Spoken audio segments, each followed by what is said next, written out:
Bismillahirrahmanirrahim. Assalamualaikum warahmatullahi wabarakatuh. Waalaikumsalam warahmatullahi wabarakatuh. Teman-teman, hari ini kita ingin berdiskusi dengan Prof. Muhammad A.S. Hikam. Selamat siang, Prof. Selamat siang, Mas Ma'ruf. Gimana kabarnya, Prof? Alhamdulillah, sehat-sehat saja. Sehat ya, Prof ya. Jadi teman-teman, seperti biasa, Real Thinker memiliki program rutin ya, minimal setiap minggu kita mengadakan diskusi ya dengan beberapa pakar dan hari ini alhamdulillah Prof. Hikam bersedia untuk memberikan semacam pengetahuan atau sharing pengetahuan.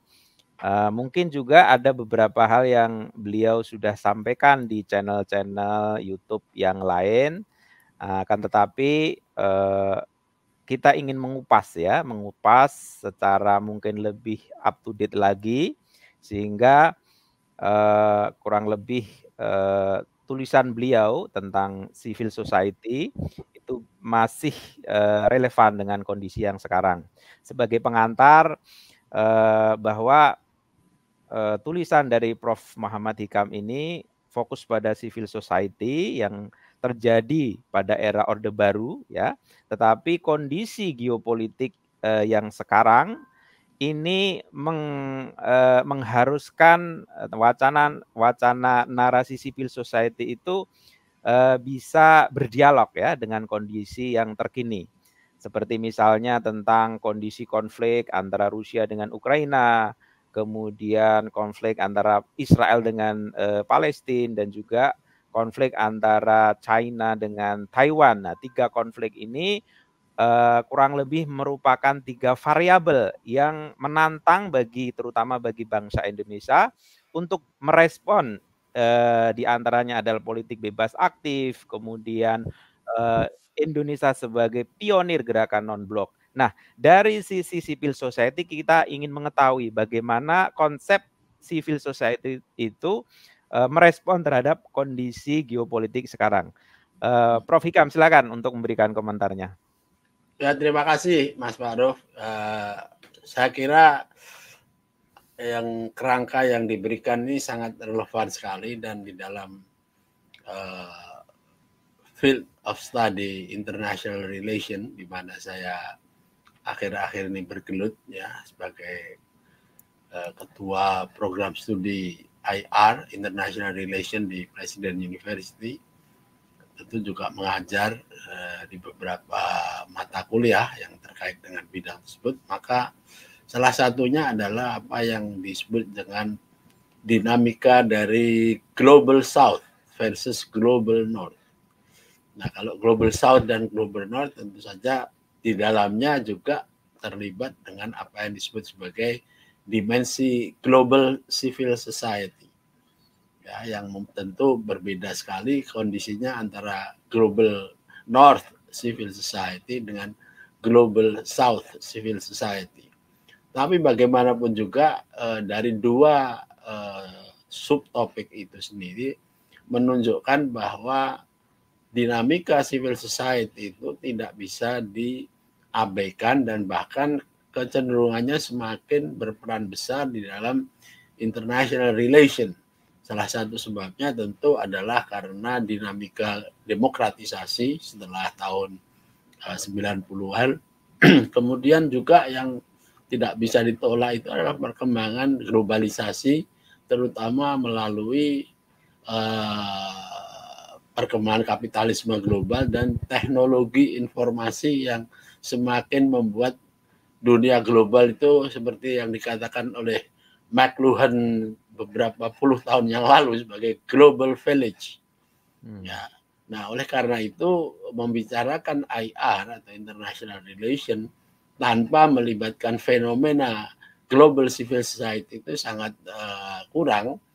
Ya, bahkan di dalam dunia diplomasi sendiri sekarang ini, yang namanya diplomasi atau gampangannya public diplomacy itu sebetulnya tidak lebih dan tidak kurang adalah percaturan diplomasi yang sudah dilakukan oleh kebanyakan oleh non-state actors.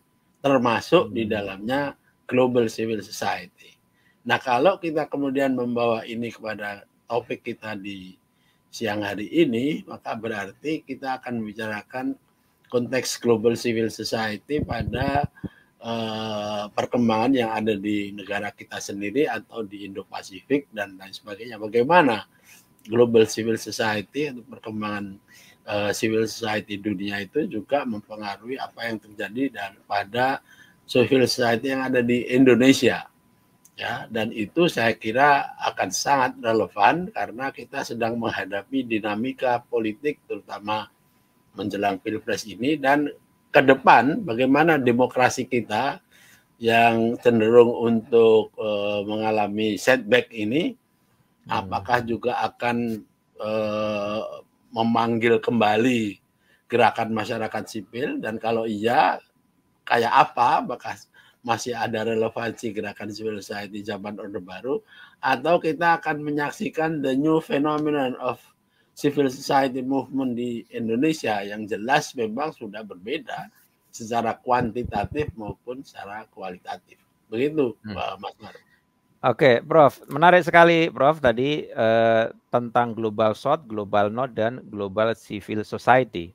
Ya. Nah, saya mau tanya dulu, Prof. Jadi konsep Global Civil Society itu namanya sipil ya, Prof. Ya. Apakah memiliki konsep semacam universal, ya, sehingga bisa diadaptasi dimanapun? Jadi sipil dimanapun adalah sama, ada nilai universal di situ. Kira-kira bagaimana, Prof?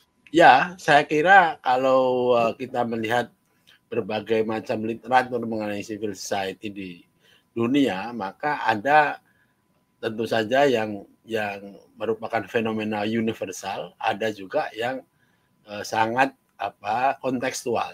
Yang universal misalnya adalah bahwa fenomena civil society adalah merupakan fenomena pasca enlightenment, pasca industrialisasi, di mana ada kecenderungan pemisahan, walaupun kadang-kadang jelas, walaupun kadang-kadang tidak jelas, antara state dengan civil society.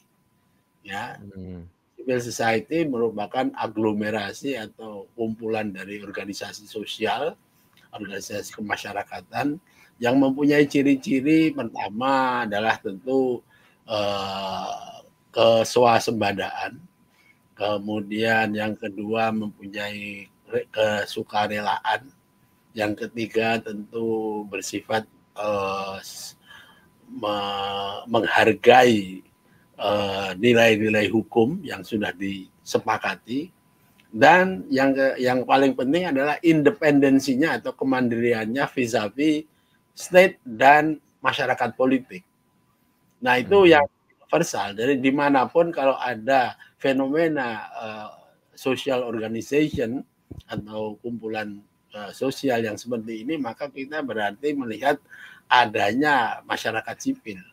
Nah, tentu ada unikan ada misalnya aja masyarakat sipil modern yang sudah dewasa sekali, sudah berkembang lama seperti di Barat, atau yang baru emergence. Walaupun kita juga melihat ciri-ciri seperti Indonesia yang mempunyai tradisi proto-civil society. Ya, misalnya wilayah-wilayah perdikan, wilayah-wilayah yang merdeka sejak zaman kerajaan zaman dulu, yang tidak tersentuh atau tidak disentuh oleh kekuasaan state, tapi tidak bisa dianggap sebagai modern civil society. Baru setelah kita mengalami industrialisasi, terutama kolonialisasi dan lain sebagainya, itu mungkin akan muncul proto civil society modern. Dan civil society yang paling mutakhir adalah ketika Indonesia sudah mengalami kemerdekaan, dan itu pun baru muncul kalau menurut saya pada akhir ujung dari zaman Orde Baru sebagai satu gerakan, tapi sebagai organisasi sudah ada karena harus menghadapi represi dari state.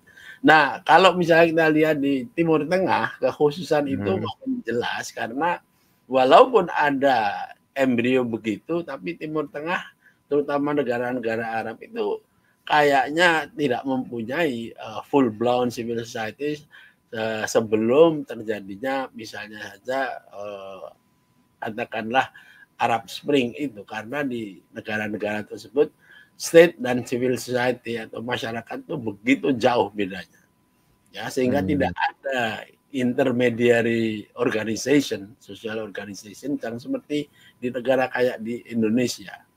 Nah, itu sebabnya maka gerakan civil society di Timur Tengah itu juga masih belum begitu berkembang even sampai hari ini, walaupun jelas misalnya di negara seperti Palestina, di Lebanon, di Mesir itu ada kekuatan-kekuatan dari gerakan masyarakat sipil. Gitu, Mas. Oke. Baik, Prof. Menarik sekali. Tadi saya mau fokus ke civil society ya, Prof ya. Jadi kita tuntaskan dulu. Jadi kata Prof tadi civil society itu berkaitan dengan diplomasi ya, berkaitan dengan hubungan internasional. Kira-kira begitu ya. Dan kemunculan civil society itu adalah pasca kira-kira ya pencerahan mungkin ya, atau zaman-zamannya demokrasi berkembang di barat kemudian berefek ke Indonesia. Untuk Indonesia dulu, Prof ya. Sebagaimana Bung Hatta mengusulkan adanya politik bebas aktif ya, mendayung di antara dua karang itu. Nah, itu kan Bung Hatta itu juga bagian dari masyarakat civil society sebelumnya ya. Kemudian beliau menjadi wakil presiden, mendampingi Bung Karno begitu ya. Nah, pertanyaan saya, Prof, apakah civil society itu memiliki afinitas yang kuat terhadap apa yang disebut dengan tren diplomasi? Karena kan tantangan global ya, Prof ya. Waktu itu mungkin masanya setelah Perang Dunia Kedua adalah bipolar ya. Amerika dan USSR sebagai sentral komennya kira-kira gitu. Nah, kalau kita challenge perkataan Prof Hikam tadi tentang civil society, kira-kira menjelaskannya itu seperti apa? Bukankah Bung Hatta itu juga seorang yang mewakili state? Kira-kira bagaimana, Prof? Jawabannya, Prof? Ya, pada zaman Bung Hatta itu civil society di Indonesia belum seperti sekarang. Karena pada waktu itu yang ada masih kekuatan state dan kekuatan masyarakat politik. Nah, Bung Hatta sendiri lebih bagus dianggap sebagai representasi dari state dan juga political society, tidak masyarakat sipil. Kalau masyarakat sipil kan isinya kan bangsanya ormas, bangsanya non-governmental organization, media, buruh, ya, kemudian korporasi dan lain sebagainya itu. Nah, kalau kita mau menggunakan itu dalam konteks diplomasi, maka kita bisa melihat bahwa diplomasi sekarang ini tidak menjadi hanya monopoli dari state actor, misalnya Kementerian Luar Negeri, misalnya kedutaan besar, dan lain sebagainya, bahkan international organization. Justru sekarang ini peran dari non-governmental organization pada tingkat internasional, misalnya organisasi besar seperti Amnesty, seperti HRW, seperti Greenpeace dan lain-lainnya itu sangat mempengaruhi, bahkan mereka bisa men-challenge dan mempengaruhi agenda dari official atau formal dari international organization, ya. Dan apalagi pada tingkat regional di Indonesia pun NGO sekarang ini sangat diperlukan oleh negara di dalam melakukan diplomasi juga, misalnya para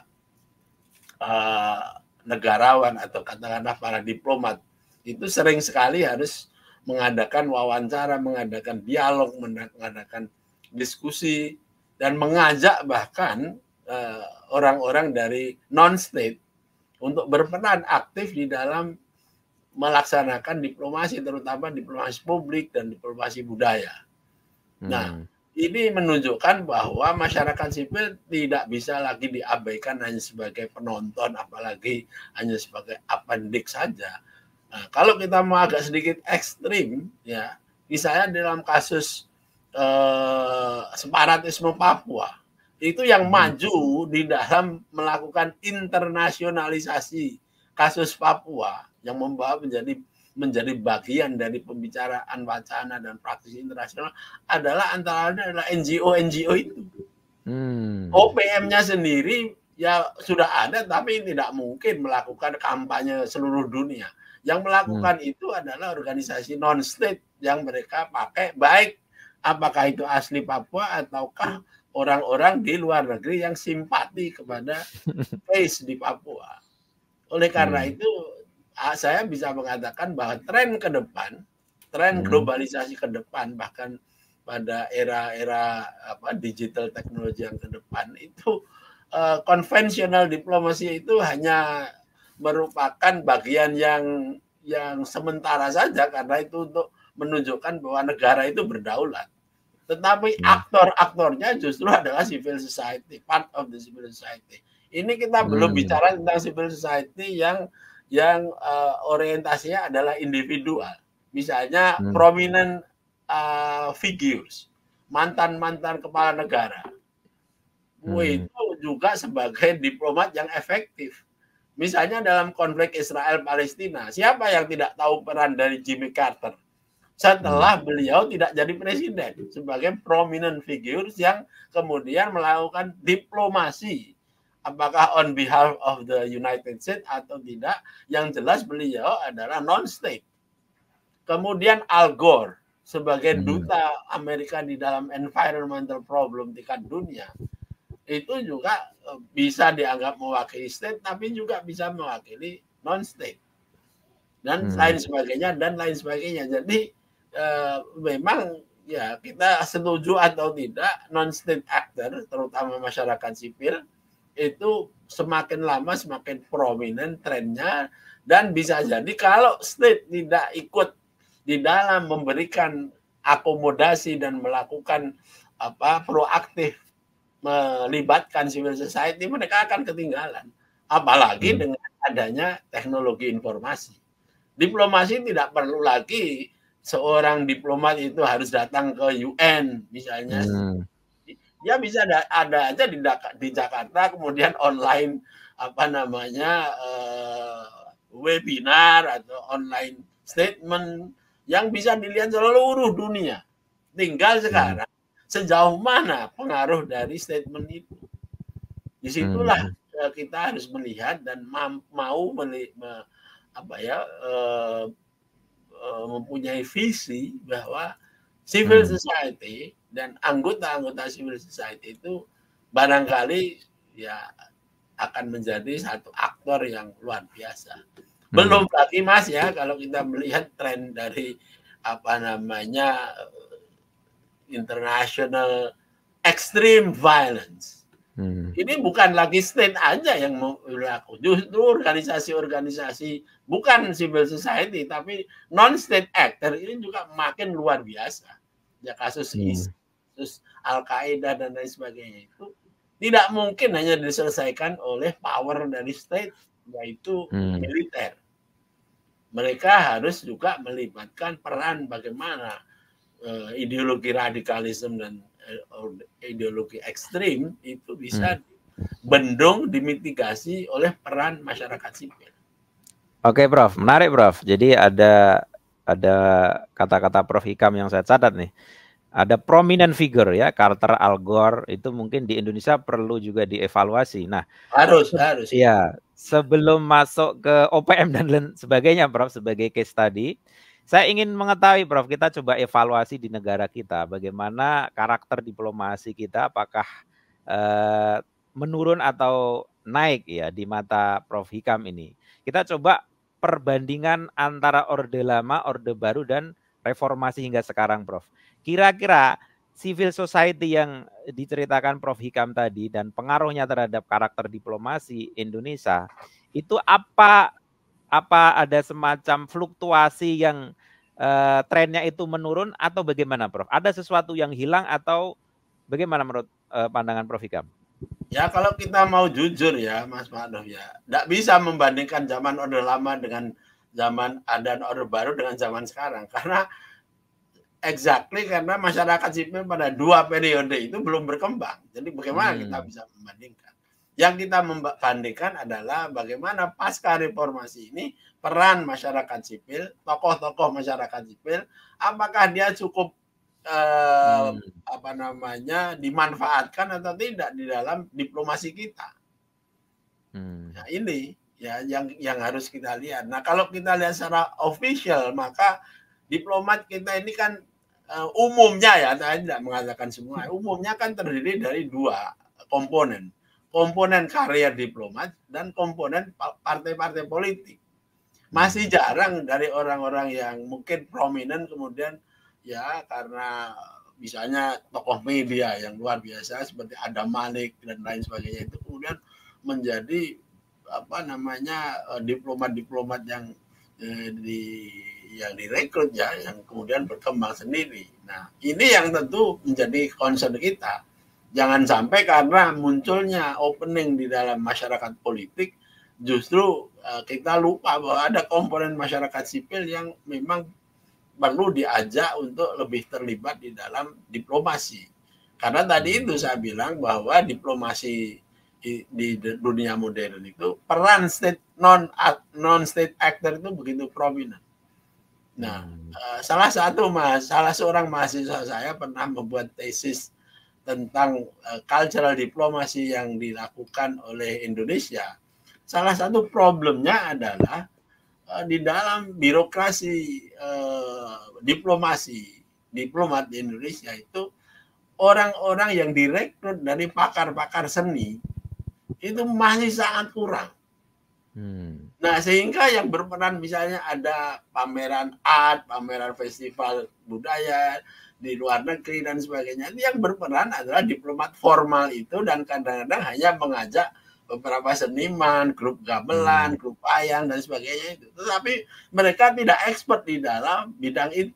Padahal seharusnya di Kemenlu itu juga harus ada ya rekrutmen dari para pakar seni, pakar budaya dan lain sebagainya, sehingga ketika kita mau mendeploy yang namanya public diplomasi apalagi cultural diplomacy itu mereka juga paham betul mengenai kualitas dari apa yang direkrut itu, apa yang diajak begitu. Nah, ini berbeda sekali dengan kondisi korp diplomasi misalnya di Cina, di Perancis dan lain sebagainya itu. Nah, ini salah satu dari ya investigasi yang dilakukan oleh mahasiswa saya ya. Orang boleh berbeda pendapat tentang ini, tapi saya cenderung untuk mengamini bahwa kita masih kekurangan di dalam bidang yang satu itu. Birokrasi di dunia diplomasi kita ini memang dikuasai oleh dua komponen itu. Komponen karier diplomasi dan lulusan sekolah-sekolah yang kira-kira dianggap mewakili dunia diplomasi misalnya ya HI kemudian ilmu politik begitu. Tapi untuk mengajak misalnya merekrut orang dari sekolah seni Indonesia atau para ahli pewayangan atau dansa tari Bali atau apa itu saya kira masih perlu dipikirkan dan diperluas. Nah, saya tidak tahu apakah ini karena soal dana atau soal budget dan lain sebagainya, tapi itu adalah satu fakta yang memang perlu direnungkan, Mas. Baik, Prof. Untuk segmen pertama kayaknya cukup, Prof. Pada segmen yang kedua nanti kita bicara tentang geopolitik tadi, Prof. Karena waktunya udah habis nih, udah mau 25 menit. Jadi segmen kedua nanti kita bicara tentang geopolitik luar, Prof. Jadi kita bicara semoga cukup waktunya. Baik teman-teman, jadi untuk segmen pertama kita sudahi dulu. Terima kasih Prof. Hikam.